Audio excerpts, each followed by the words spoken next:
Les chats acrobates ne sont pas bonnes pattes, parfois ils se battent pour les chats. Et quand ils se fâchent, crachent dans leur moustache, prennent un air bravache, quel panache. Jusqu'au petit jour, ils se font la cour et chantent un amour sans détour. Des potrons minés, minettes et minés, rentrent se coucher fatigués. Salut tout le monde, nous sommes à Saint-Dié-des-Vosges, à la ferme Gratin, et nous allons rencontrer Nicolas Liébaud et ses vélos générateurs d'électricité. Alors, ce lieu n'est pas connecté au réseau, j'espère que sa bidouille fonctionne. Venez. Salut Nico, comment ça va? Salut Maureen. Bienvenue Merci. à la ferme de Gratin. Alors du coup, peux-tu me présenter ce lieu? Bon, en quelques mots, parce qu'on pourrait en parler des heures, c'est un café associatif autogéré. Quand on a dit ça, on a déjà l'essentiel. On y développe des activités culturelles dans pas mal de domaines. C'est un lieu en construction, hein. Il y a plein de choses à y découvrir. Et puis il est tout jeune. Mais là, ce soir, ce qu'on va voir, c'est la partie café associatif, où on accueille des gens tous les vendredis soirs à partir de 18h.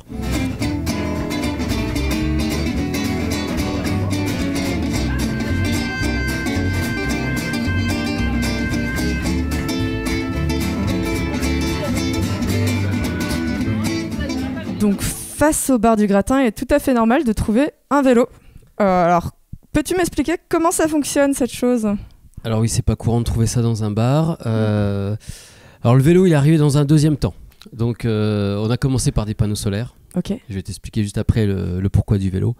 Panneaux solaires, c'est un peu ce modèle-là.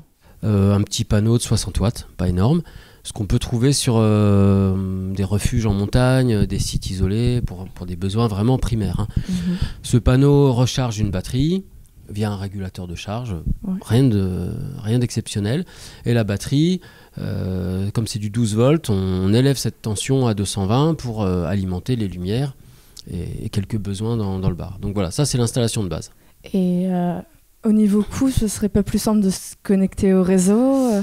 Bon, ça c'est des choix presque politiques, je dirais, mais nous on a fait le choix dès le départ, quand on a investi le lieu, de ne pas se raccorder pour tenter l'autonomie. Parce que je suis persuadé que quand on se raccorde, après c'est une telle facilité, ce courant qui arrive, et c'est pareil pour l'eau, hein, on a une source, c'est 1000 fois plus simple de se raccorder et puis de payer son mètre cube. C'est pas une question de tarif, hein. C'est vraiment une question de démarche, de se dire ok, on n'a pas de jus, est-ce qu'on peut y arriver? C'est intéressant. Et comme c'est un lieu collectif qui voit passer du monde via le café notamment et puis d'autres activités, c'est un lieu où on peut parler de ça. Alors peut-être qu'on n'y arrivera pas. Bon, là, pour l'instant ça marche, on a de la lumière, donc voilà, ça marche. Et puis moi je suis content de pouvoir démontrer que cette alternative fonctionne. Et où est-ce que tu trouves tout ce matériel? Et c'est pas du neuf, moi c'est un peu dans mon ADN, la récup. Mon premier métier c'était dans la première recyclerie de France justement, ramasser dans les encombrants des choses encore valorisables, les refaire. Ce vélo en vient. Le panneau, c'est un ami qui avait une installation photovoltaïque et au bout de 20 ou 25 ans, les panneaux donnaient plus suffisamment. Au passage, c'est quand même un panneau de 80 watts qui donne plus que 66. Bon, c'est pas si pire, quoi, hein, et tout ça partait à la déchetterie, donc je les ai récupérés. La batterie, c'est de la récup aussi. Voilà, on peut faire une installation avec quand même pas mal de récup. Est-ce que tu as d'autres vecteurs pour trouver en fait tous ces éléments? Il y a les sites d'annonces que tout le monde connaît, je vais pas leur faire de la pub, mais voilà, le photovoltaïque, ça s'est tellement démocratisé que énormément de gens en ont installé. Il y a beaucoup de paysans qui ont installé des centaines de mètres carrés sur des bâtiments. Là, j'ai des amis, un collectif justement autogéré aussi près de Plainfin qui ont collecté, je sais plus, de 100 ou 200 panneaux qui étaient à 30 € pièce. Donc des panneaux photowatt made in France, c'est pas trop compliqué de trouver. C'est plus compliqué de trouver des batteries correctes. Mais des panneaux, maintenant, on en trouve. Les Chinois en produisent des quantités. Alors, tous ceux qui ont été produits il y a 15 ou 20 ans, ils sont disponibles d'occasion. Justement, les batteries, comment les trouver? Où et comment un peu... Est-ce qu'il est possible de les restaurer Alors là, il y a des astuces. On rentre dans un domaine qui est un petit peu délicat, qui ne concerne pas le grand public, parce que Là, c'est gants, lunettes et compagnie. On est avec de l'acide, du plomb. Et c'est vrai qu'on peut régénérer dans certaines conditions des batteries anciennes. Mais dans des déchetteries, hein, on peut aussi discuter avec le gardien, lui expliquer qu'on est sur un projet pédagogique, alternatif, et qu'on n'est pas là juste pour ramasser une batterie pour s'enrichir. Et ils peuvent faire le geste de dire bah vas-y, prends-en. Voilà, c'est une des pistes. On peut aller chez des ferrailleurs. Bon, ou trouver un ami qui vient de changer sa batterie. La batterie n'était plus assez bonne pour démarrer la voiture, mais elle sera encore assez bonne pour éclairer la ferme du gratin pendant une soirée entière. Voilà, il y a des solutions, ça c'est pas un problème. Simplement, en pédalant, on se retrouve à produire de l'électricité. Est-ce que c'est... Alors c'est pas si simplement, hein. Déjà il faut que tu essayes, tu vas voir si c'est si c'est si simple. C'est parti du coup. Mais bon, tu vas comprendre pourquoi on a installé ce vélo dans un bar. Ah oui, ok. Si tu pédales, il y a la musique. Si tu t'arrêtes, la musique s'arrête. Voilà. Ok. Donc là, c'est directement relié à ton portable. Mon téléphone, il est là pour envoyer la musique. Oui. Mais en fait, c'est toi, en pédalant, qui envoie de l'énergie dans l'ampli. C'est là où ça marche finalement sans filer, quoi. Si tu veux écouter ta musique, c'est un peu le principe du bar. Hein. C'est une sorte de jukebox. Tu viens avec ta playlist, tu veux la faire écouter aux autres. Vas-y, pédale. Voilà. Et tout en écoutant la musique, bon, en plus on a un banc de charge, on peut charger ici jusqu'à 8 téléphones avec toutes les prises qui existent sur le marché. Mais la grosse astuce, c'est que quasiment 80% de l'énergie que tu produis en pédalant, elle part pour recharger la batterie. Voilà, c'est une sorte de... C'est un piège sympathique. Hein. Moi je tapate avec ta musique. Pour le coup là, c'est relié sans batterie. Et le reste est stocké, c'est ça ? Voilà, c'est ça. Ouais. Tout le surplus. Alors, c'est des appareils qui consomment très peu, hein. On en reparlera peut-être, mais l'ampli, il est miniature, il consomme 5 ou 6 watts. Les enceintes, elles sont là, c'est des belles grosses enceintes avec un haut rendement. Elles viennent de la déchetterie aussi. Hein. Petit clin d'œil à mon fournisseur officiel. Et en fait, tout le reste que tu produis, tu peux appuyer fort, hein, on a un compteur qui mesure, ça part vers la batterie. Donc en fait, j'ai expliqué tout à l'heure la partie photovoltaïque. En hiver, on a très peu de soleil, hein, on est dans les Vosges, à notre latitude. Voilà, le soleil il se lève tard, il se couche tôt, il est bas sur l'horizon, donc on a des journées assez courtes et on a des apports réduits. Et si on veut faire des soirées qui durent en allumant les lumières, à un moment, il faut un complément avec le vélo. Voilà l'idée d'avoir amené ce vélo dans le bar. Pendant vos soirées, pour avoir de la musique en continu, vous avez une personne qui va être sur le vélo. Ouais. Oui. Et ça pose aucun problème parce qu'en fait c'est bon, c'est un poste qui est valorisant, hein. C'est pas comme si on était à la cave et qu'on devait ramer pour produire du jus pour ceux qui font la fête en haut. On peut avoir bière gratuite quand on fait ce service-là. Alors, ça, on le fait sur des concerts. Voilà, effectivement, bon, là, il y en a un, mais cette installation, elle peut être démultipliée. On sonorise parfois avec 10 jusqu'à 12 vélos, des gros concerts pour 300 à 400 personnes. Ça, c'est avec un autre collectif qui s'appelle Pédale T-Watt, qui a déjà communiqué un petit peu sur Feuille Libre. Mais là, on peut offrir des bières. Mais là, non, on est dans un bar associatif. En fait, les consommations, elles financent aussi tous ces achats de matériel. Elles financent le bois de chauffage, tout ça. Donc, mais pourquoi pas peut-être que je t'offrirai une bière en fin d'émission si tu as vraiment pédalé longtemps. Pour l'instant, j'ai pas encore assez vu. Faut compenser au niveau énergie aussi avec l'apport de bière, puis après. Oui. C'est une machine. Le corps humain, c'est une machine énergétique qui a pas un très très bon rendement. Hein. Si on ingurgite une certaine quantité d'énergie, il en reste très très peu au final dans tes guiboles pour arriver jusqu'à la batterie. Mais bon, ça reste une énergie renouvelable. Hein. Aussi longtemps que tu te nourris de pâtes, de riz et de sucre lent, tu pourras pédaler. Donc ça vient au final quand même du soleil.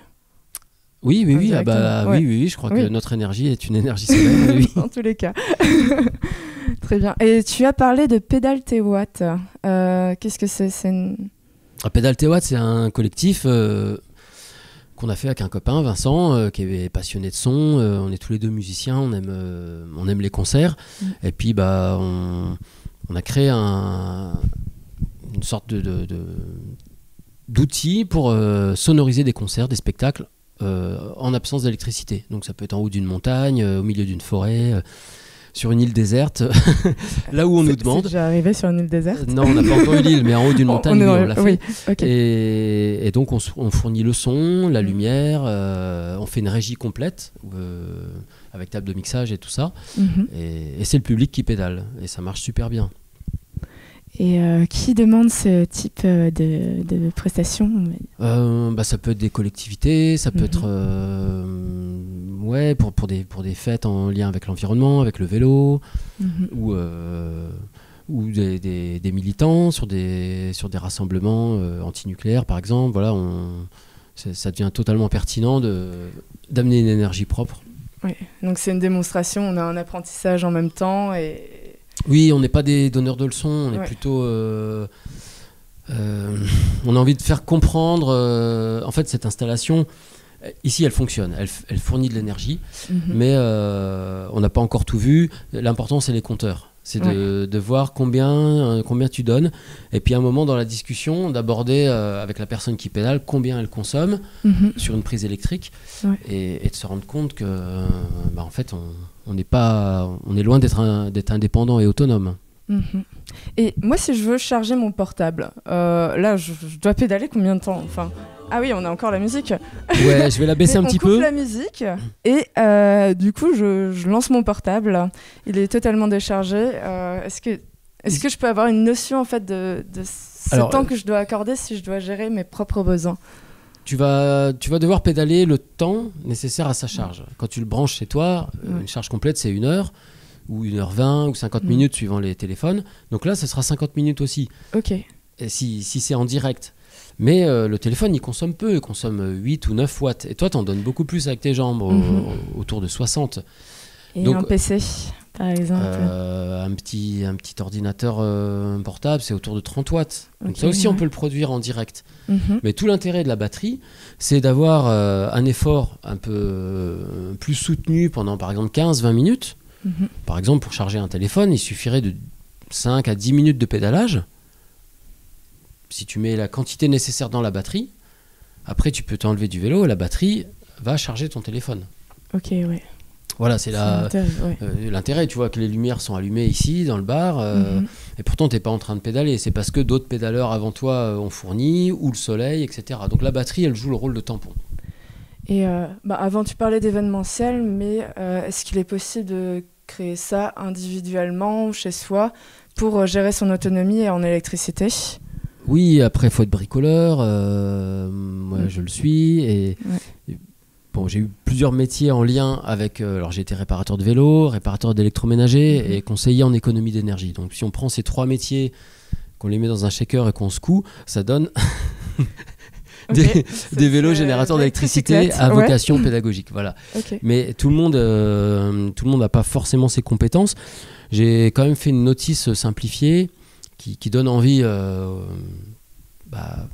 n'importe qui de construire, soit avec ses enfants, sous forme d'atelier. J'en ai aussi organisé. C'est quelque chose qui est en préparation parce qu'on a de plus en plus de demandes et c'est vrai que ça vaudrait peut-être le coup d'organiser une session d'une journée ou deux où on apprend tous ensemble à faire un vélo. Pour l'instant, c'est une idée. Voilà, c'est pas encore en place. Donc là, si je pédale, je peux gérer mon électricité chez moi sans aucun souci. La réponse, elle est un peu complexe. Et en fait, je vais peut-être te décevoir. C'est quasiment impossible de fournir les besoins qu'on a. Alors, sauf cas exceptionnel. Et si tu veux, on va passer au bar et comme ça, je vais pouvoir t'expliquer un peu plus. Romeo loved Juliet, and Juliet, she felt the same. When he put his arms around her, he said, Julie, baby, you're my flame, I'll give the fever.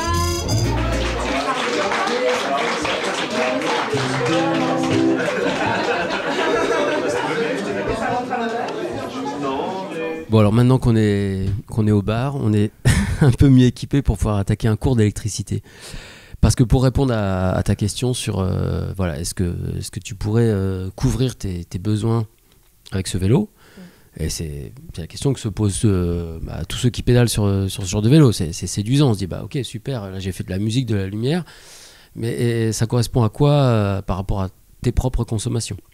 Est-ce que tu as une idée à peu près si ce vélo c'est, je sais pas moi, la moitié est-ce que tu peux faire la moitié, le quart, le dixième de ce que tu consommes? Alors moi j'ai vu en pédalant à peu près avec un bon rythme, on va dire bien sportif, que je faisais 70 watts. Je me suis dit... Ouais, voilà, en appuyant un peu fort, on peut faire 100 watts. Ça, c'est une unité, ça parle un peu, c'est des grosses ampoules qui sont plus autorisées maintenant. En pédalant à un rythme soutenu, tu sortais 60 watts.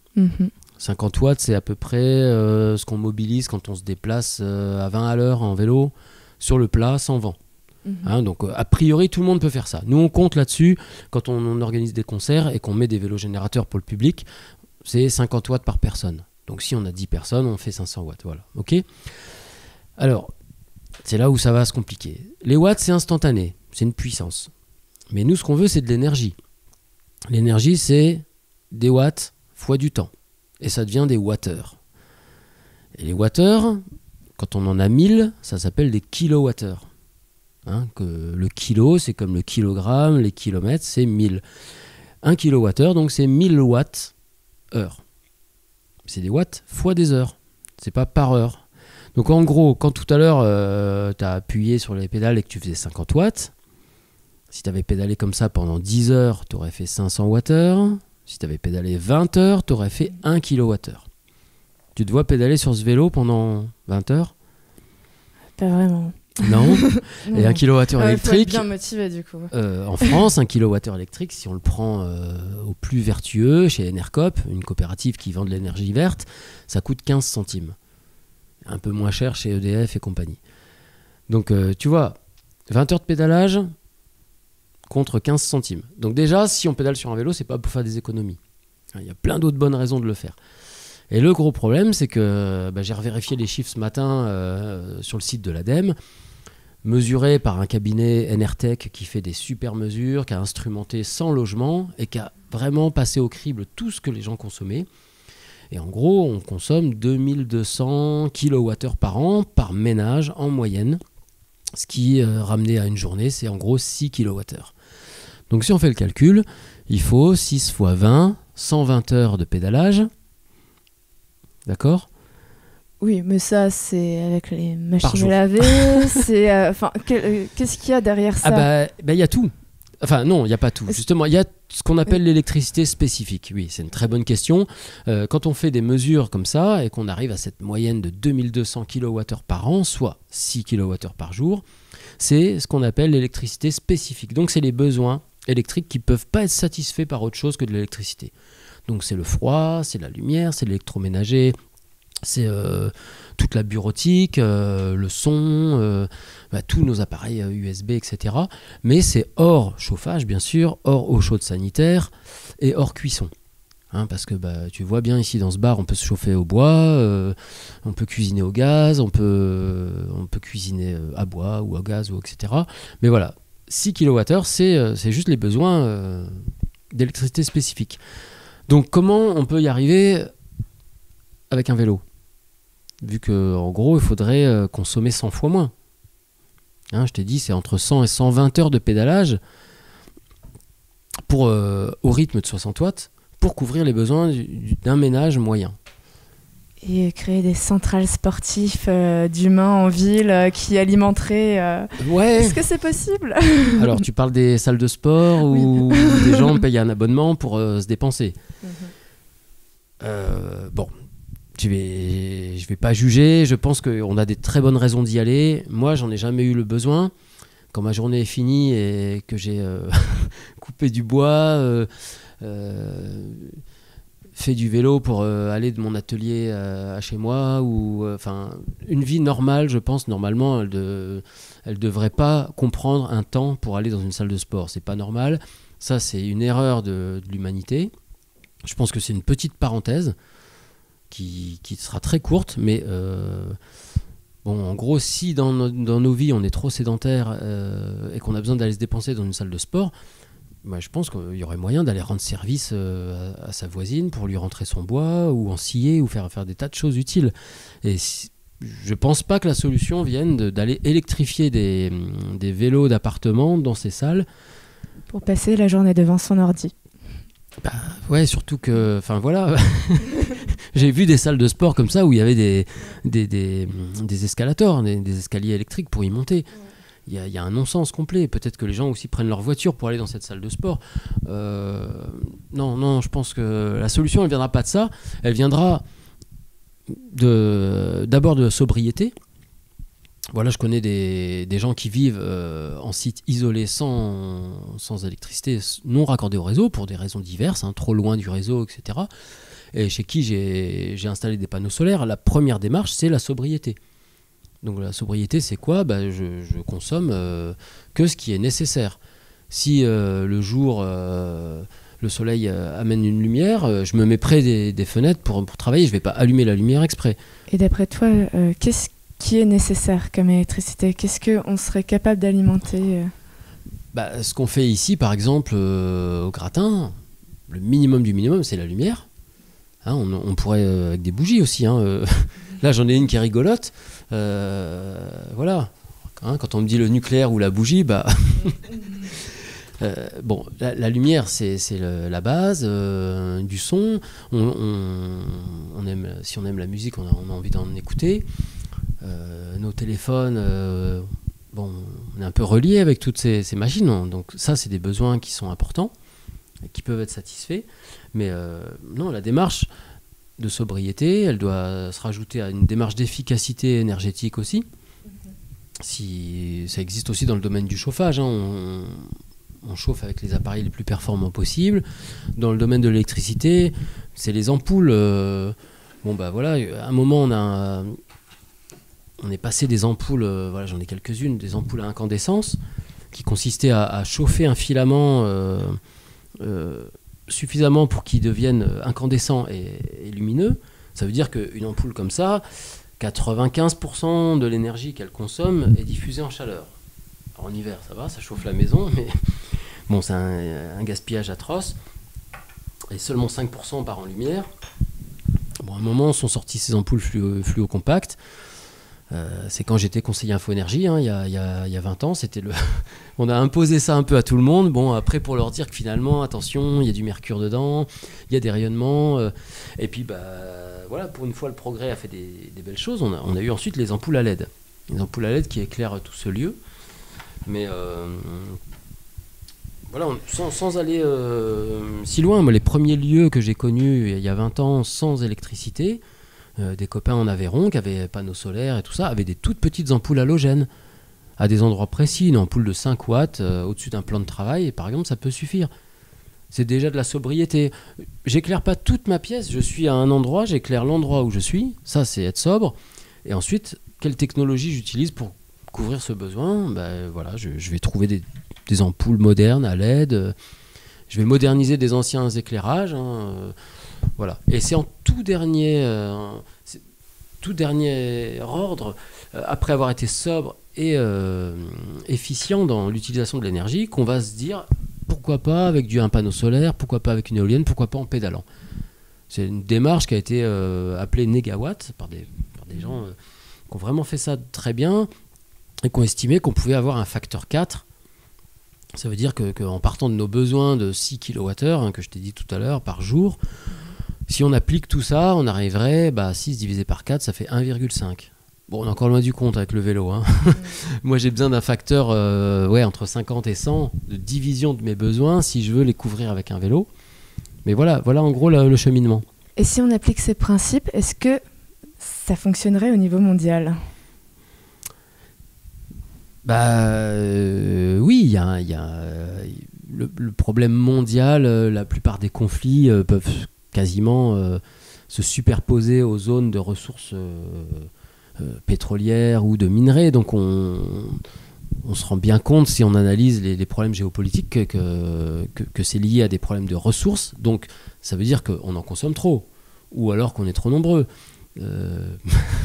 Peut-être qu'on est trop nombreux, tout simplement, par rapport à ce qui est offert.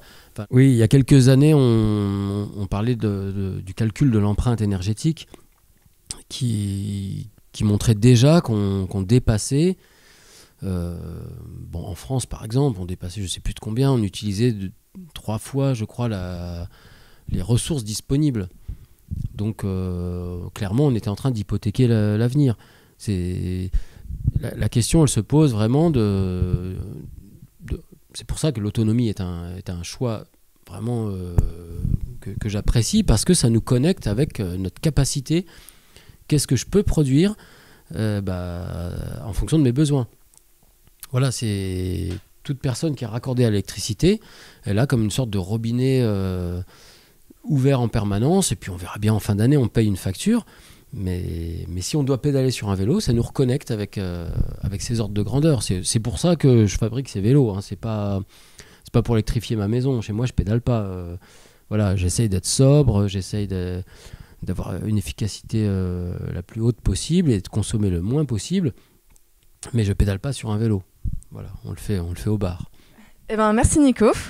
Et comment ça se passe si on veut tester la vélo-tricyclette ? Pour la tester, pour en savoir plus, pour discuter, le plus simple, c'est de venir tous les vendredis à partir de 18h. Voilà, le bar du Gratin est ouvert. Et puis, les gens qui ont des questions pourront pédaler. Merci, et on se retrouve pour un prochain reportage.